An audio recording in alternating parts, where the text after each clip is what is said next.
નમસ્કાર મિત્રો, NV Thummar YouTube ચેનલમાં આપનું હાર્દિક સ્વાગત છે।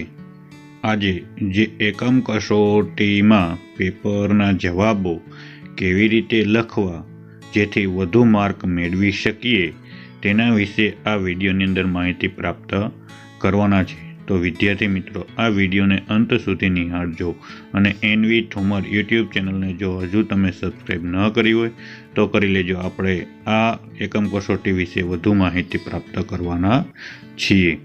પ્રશ્નના જવાબ જ્યારે આપણે લખીએ છીએ, લખ્યા પછી તેમાં શું ધ્યાનમાં રાખીશું તે પણ આ વિડીયોની અંદર આપણે સમજ કેળવવાના છીએ। તો ખાસ ધ્યાનમાં રાખીશું આપણે તે બાબત।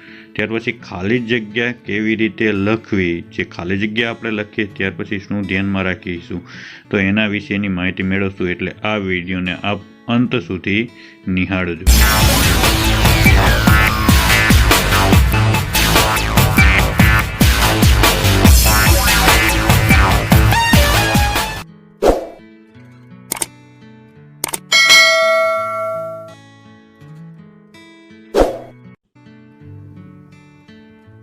નમસ્કાર વિદ્યાર્થી મિત્રો, ધોરણ 3 થી 8ના વિદ્યાર્થીઓ માટે એકમ કસોટી છે તે 26 તારીખથી લઈ અને 30 તારીખ સુધી છે તે લેવાની છે। તો સૌપ્રથમ પહેલું પેપર છે એ ગુજરાતી વિષયનું 26 તારીખે છે, તો આપણે તેના વિશે માહિતી મેળવીશું। ત્યાર પછી ધોરણ 6ની અંદર એટલે કે 6 થી 8માં બધા ધોરણની અંદર ગુજરાતી આવે છે તે 26 તારીખે લેવા હશે। ત્યાર પછી આપણે વાત કરીએ 27 તારીખની, તો 27 તારીખે પેપર છે ઇંગ્લિશનું, જે ધોરણમાં ઇંગ્લિશ આવે છે તે પેપર અંગ્રેજીનું રહેશે। ત્યાર પછી છે એ 3 થી 4ની અંદર ગણિતનું પેપર છે, તો ત્યાં ગણિતનું પેપર હશે, ત્યાં ઇંગ્લિશ નહીં હોય તો એ વિદ્યાર્થી હોય તે પેપર આપવાનું રહેશે। ત્યાર પછી વિષય છે હિન્દી, તે 28 તારીખે તેનું પેપર રહેશે અને જે ધોરણની અંદર હિન્દી નથી આવતું તો ત્યાં એ અન્ય પેપર હોય તો તે ન હોય તો એના એ દિવસે પૂર્ણ થઈ ગયેલા સમજવાના। ત્યાર પછીની તારીખ છે એટલે કે 29એ આપણે જોઈએ તો સંસ્કૃતનું છેલ્લું પેપર રહેશે। તો આ વિદ્યાર્થી મિત્રો ખાસ આપણે ધ્યાનમાં રાખીશું। આપણે હવે છે તે એક પેપરનો નમૂનો લઈ અને સમજશું કે આપણે કેવી રીતે પેપર એકમ કસોટીની અંદર લખવું અને જેથી કરીને આપણે સારામાં સારા માર્ક મેળવી શકીએ। તો વિદ્યાર્થી મિત્રો, આપણે આ બધી બાબતોને ધ્યાનમાં રાખીને પેપર કેવી રીતે સારી રીતે લખવું, કેવી રીતે વધુ માર્ક લઈ આવવા તેના વિશે આપણે માહિતી પ્રાપ્ત કરશું। તો વિદ્યાર્થી મિત્રો, તમારે તમારા એકમ કસોટીની બુકની અંદર પેપર અને એકમ કસોટી છે બંને તમને સ્કૂલેથી એક સાથે મળી ગયો છે અને તમારે હવે 26 તારીખે પહેલું પેપર ગુજરાતીનું, જે 5 નંબરની એકમ કસોટી એટલે કે 5મું પેપર છે અત્યાર સુધીનું, તે લખવાનું છે। તેમાં જો મિત્રો કઈ રીતે આપણે લખીએ તો આપણે લખાણ છે એ સરસ દેખાય અને વધુ માર્ક આપણે મેળવી શકીએ, તો તેની સમજ આપણે મેળવીએ। તો મેં અહીં લખેલું છે કે પ્રશ્ન 1, આપેલા શબ્દોના ઉપયોગ કરી ખાલી જગ્યા પૂરો।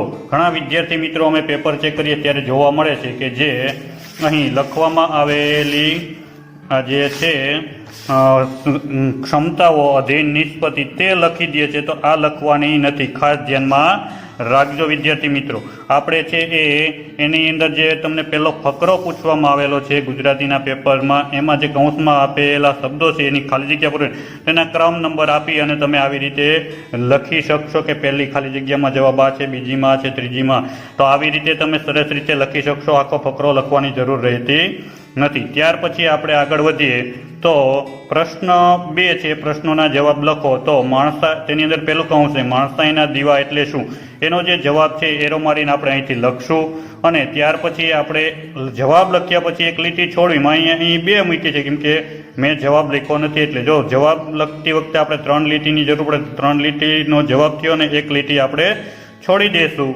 ત્યાર પછી બીજું કૌંસ છે ઉજ્જડ ગામમાં એરંડો પ્રધાન એટલે શું, તો આના વિશે આપણે લખશું. તો બાળ મિત્રો આવી રીતે બધા પ્રશ્નો જે 5 છે તેના જવાબો તમારે આવી રીતે સુંદર રીતે લખવાના છે. અક્ષર સારા કરીને લખવાના, જેથી આપણે સારા માર્ક મેળવી શકીએ. શિક્ષક છે એ તપાસતી વખતે ચેક સારી રીતે કરી શકે. ત્યાર પછી પ્રશ્ન 3 છે, આપેલા પરિસ્થિતિમાં તમે શું કરશો તે લખો. તો તમારે પરિસ્થિતિ 1 આપેલી, તમને રસ્તા પરથી બિસ્કિટ ભરેલી થેલી મળે તો એના વિશે તમે શું કરશો, તો એ તમારે અહીં નીચે જવાબમાં લખવાનું છે. તો વિદ્યાર્થી મિત્રો ખાસ આપણે ધ્યાન રાખશું કે જવાબ લખ્યા પછી એક લીટી મૂકી દેશું અને સારામાં સારા અક્ષરે આપણે જવાબ લખવાના છે, જેથી કરીને શિક્ષકોને તપાસતી વખતે સરળતાથી જોઈ શકાય, વાંચી શકાય અને માર્ક આપવામાં બહુ વિચારવું પડે નહીં એટલા માટે. તો મિત્રો આગળ વધીએ.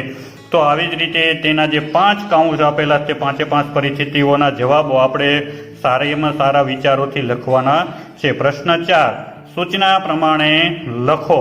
તો અહીંયા આપણે સૂચના એક કાઉન્સ છે એમાં આપી છે કે શબ્દોનો ઉપયોગ કરી વાક્ય બનાવો. તો ઢગલે, ઢગલા અને ઠેર ઠેર આ 2 શબ્દોનો ઉપયોગ કરી અહીં વાક્ય તમારે નીચેના લાઈનમાં લખવાનું છે. પછી તમારે એક જગ્યા મૂકી બીજી પ્રશ્ન એની અંદર કાઉન્સ છે દાતરડા, સીમ.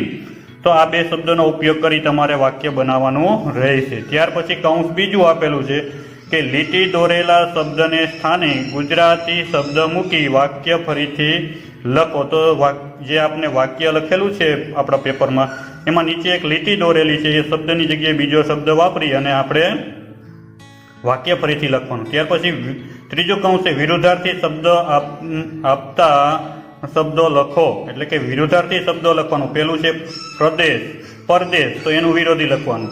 બીજું છે હાજર, તો એનો જવાબ છે એ તમારે અહીંયા વિરુદ્ધાર્થી લખવાનું.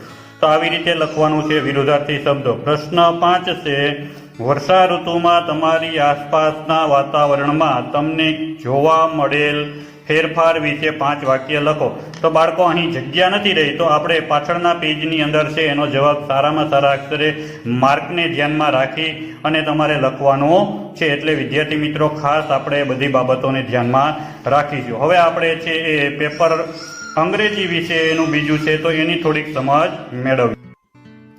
તો જો વિદ્યાર્થી મિત્રો અંગ્રેજીના પેપરની અંદર આપણે અહીં આપવામાં આવેલું છે પેલું અધ્યયન નિષ્પત્તિ છે. તો વિદ્યાર્થી મિત્રો એ તમારે ધ્યાનમાં રાખવાની નથી, એ શિક્ષકોએ ધ્યાનમાં રાખવાની હોય છે, એટલે એ તમારે ઉપયોગની નથી. તમારે પ્રશ્ન 1 નીચે આપેલ ફકરો વાંચો અને તેની નીચે આપેલા પ્રશ્નોના જવાબ લખો. તો આ પૂરેપૂરો ફકરાને તમારે વાંચવાનો છે. ત્યાર પછી તમને જે નીચે 5 પ્રશ્નો આપેલા છે એ 5 પ્રશ્નોના જવાબો તમારે, મેં તમને ગુજરાતીના પેપરમાં જેમ નમૂનો બતાવ્યો એ મેં પ્રશ્ન લખી તેનો જવાબ લખી એક લીટી જવાબ લખ્યા પછી છોડી અને તમારે બીજો પ્રશ્ન લખવાનો રહેશે. તો વિદ્યાર્થી મિત્રો આપણે ખાસ ધ્યાન રાખશું. ત્યાર પછી પ્રશ્ન 2 છે નીચે આપેલા ચિત્રના આધારે પ્રશ્નોના જવાબ લખો. જો વિદ્યાર્થી મિત્રો આ તમને આપવામાં આવેલું ચિત્ર છે, આ ચિત્રને ખાસ આપણે ધ્યાનમાં રાખીશું અને એ ચિત્રની નીચે જે પ્રશ્નો છે એના જવાબ તમારે પેપરમાં લખવાના છે. તો એ ધ્યાનમાં રાખીશું. અહીં તમને એક સૂચના આપેલી છે બોક્સમાં કે નોંધ પ્રજ્ઞાચક્ષુ વિદ્યાર્થીઓ માટે જે આ પ્રશ્ન પૂછવામાં આવેલો છે એના 5 વાક્ય લખવાના. એટલે તમારા માટે આ લાગુ પડતું નથી. તમારે તો માત્ર ચિત્રવાળું બોક્સ છે એ અને એની નીચેના પ્રશ્નો ધ્યાનમાં રાખવાના છે. બાળકો હવે પ્રશ્ન નંબર 3 ની અંદર આપણે જોઈએ કે નીચે આપેલ શબ્દો માટે કૌંસમાં આપેલ વિકલ્પોમાંથી કોઈ પણ 2 સાચા શબ્દોને શોધીને ખાલી જગ્યાની અંદર આપણે લખવાના છે. રાઇમિંગ વર્ડ છે તો એ શોધીને તમારે આ ખાલી જગ્યાની અંદર તમારે લખવાના છે. તો વિદ્યાર્થી મિત્રો આપણે પણ એ ધ્યાનમાં રાખશું કે એક જે શબ્દ લખેલો એની સામેના 2 શબ્દો ગોતવાના છે. એ લખાઈ ગયા પછી આપણે એક જગ્યા લીટી મૂકી અને પછી બીજે જે શબ્દ આપ્યો તેના 2 શબ્દો લખવા માટે આપણે બીજી લીટી પસંદ કરશું. ત્યાર પછી આપણે આગળ વધીએ તો પ્રશ્ન નંબર 4 છે નીચે આપેલા વાક્ય છે યસ્ટરડે અને ટુડે ના યોગ્ય વિભાગમાં લખાણ કરો. એટલે તમારે આ શબ્દો આપેલા છે તેનો ઉપયોગ કરી અને આ કોષ્ટક ભરવાનું છે એટલે ટુડેમાં જે શબ્દો યુઝ થતા હોય તેના માટે ટુડેના બોક્સમાં, યસ્ટરડેના ઉપયોગ થતા હોય તો યસ્ટરડેના બોક્સની અંદર લખવાના છે. ખાસ ધ્યાનમાં આપણે રાખીશું. ત્યાર પછી પ્રશ્ન નંબર 5 છે, નીચે આપેલા ટેબલ પરથી ઉદાહરણ પ્રમાણે 5 વાક્ય બનાવીને લખો. તો આ બોક્સ આપેલું છે, એમાં જે જુદા જુદા વારે પ્રેઝન્ટ છે કે એક્શન છે વિદ્યાર્થીઓના નામની સામે આપેલું છે. તો આપણે ઉદાહરણ તરીકે આપ્યું છે, બીના હેડ એક્શન ઓન ફ્રાઈડે, એટલે કે હિના છે એ તે દિવસે એટલે કે ફ્રાઈડેના દિવસે છે ગેરહાજર હતી. તો આવી રીતે બીજા તમારે એ વિદ્યાર્થીને લગતા 5 વાક્યો લખવાના છે. તો વિદ્યાર્થી મિત્રો, આ હતું અંગ્રેજીનું પેપર આપણું 27 તારીખનું.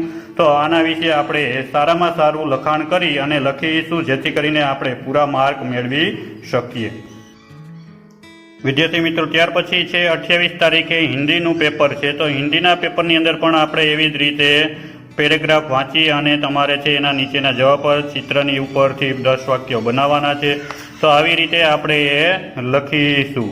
ત્યાર પછી તમને અહીંયા પ્રજ્ઞાચક્ષુ માટેનું જે આપેલું છે એ તમારે ધ્યાનમાં રાખવાનું નથી. તમારે તો માત્ર આ છે એ લખવાના જે વાક્યો આગળના આપ્યા હતા તે. પછી ત્રીજો પ્રશ્ન છે, સૂચના અનુસાર ઉત્તર દીજીએ. જો આ પ્રશ્નોના જવાબો તમારે અને સૂચનાઓ આપેલી છે એ પ્રમાણે આપવાના છે. ચોથા પ્રશ્નમાં આપ્યું છે, નિમ્નલિખિત અંકો કો શબ્દો મેં લીખીએ. અંકોમાં લખેલા છે તો અને શબ્દોની અંદર લખવાના છે. પ્રશ્ન 5, નિમ્નલિખિત શબ્દો કા વાક્ય મેં પ્રયોગ કીજીએ. તો એના શબ્દોની વાક્યો બનાવવાના છે.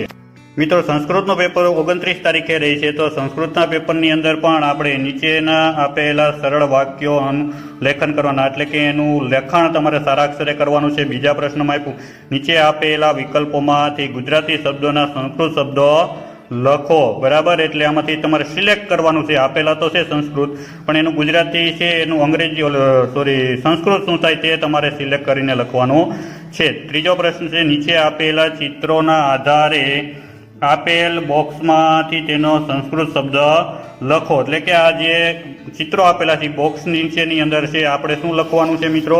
એના સંસ્કૃત શબ્દોમાં લખવાનું છે, નામ લખવાનું. ચોથો પ્રશ્ન છે, નીચે આપેલ સંખ્યા દર્શાવતા ચિત્રો ગણતરી કરી તેની સંખ્યા શબ્દોમાં સંસ્કૃતમાં લખો. બરાબર, અને શબ્દોમાં અને સંખ્યાની અંદર સંસ્કૃતની અંદર તમારે લખવાના છે.